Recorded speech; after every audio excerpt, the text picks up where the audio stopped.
Silence please. এটা কেবির code, তাই এখানে আমি উকিল, আমি জজ। কারো মুচুগুলো আমি একদম পছন্দ করি না। অপরাধ দেবেন না ম্যাডাম। আমি আপনার স্বামীকে ফোনে বলেছিলাম আপনাকে নিয়ে আমার কাছে হাজির হতে। এদিকে আপনার স্বামী বললো বীর পুলিশ যাব না। আমি আমার মা কালীকে সব ঘটনাটা জানালাম, আর মা শুনে বললো দেখ তুমি তুই এক কাজ কর, আমিও নারী আর ইন্দ্রাণী এক অবলা নারী, তাই ওকে ছেড়ে দিয়ে ওই ইন্সপেক্টর বিবেক চৌধুরীর সাথে একটা টি-20 ম্যাচ খেল। এই বিবেক চৌধুরী কাপুরুষ নয়, ভেতু নয়, তোর মতো ক্রিমিনালের সঙ্গে লড়াই করার যথেষ্ট ক্ষমতা আমার আছে। ওই বাবা শুধু বীর পুরুষ। আরে ইন্সপেক্টর তোর ছাতিটা চাপড়া লাগে না? তোর বইয়ের ফোনে পাঠানো ভিডিওটা কথা। আমার ফোনে ভিডিও?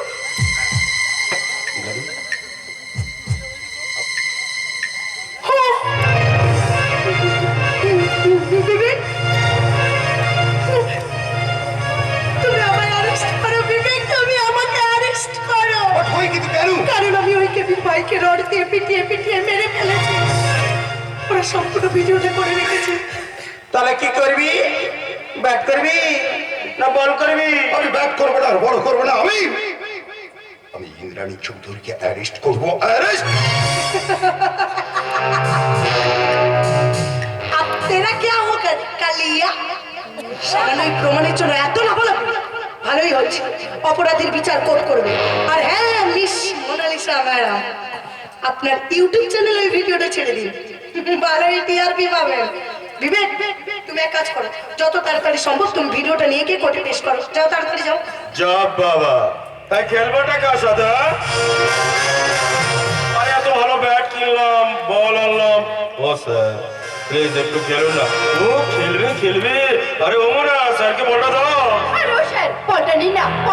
কখনো না, তোর মতো জানোয়ারের সাথে বিবেক কখনো খেলবে না। কি বলেন ম্যাডাম? মানে জানোয়ার জানোয়ার জানোয়ার। আমি জানোয়ার? এই নবভারতের কুরুক্ষেত্রে আমি হলাম তোদের সবার জীবন যুদ্ধের জীবন্ত জানোয়ার। আরে ব্যাট যখন হাতে তুলেছি সেরা খেলাটা তো আমি খেলবো, কিন্তু মুশকিল হলো কি স্যার তো খেলতেই চাইছে না। ও ম্যাডাম আপনি একটু খেলুন না, দারুণ মজা হবে, একবার ইতিহাস সৃষ্টি হয়ে যাবে, টিভিতে ব্রেকিং নিউজ বেরোবে, সবাই বলবে একটা ছেলের সাথে একটা মেয়ে টি-20 ম্যাচ।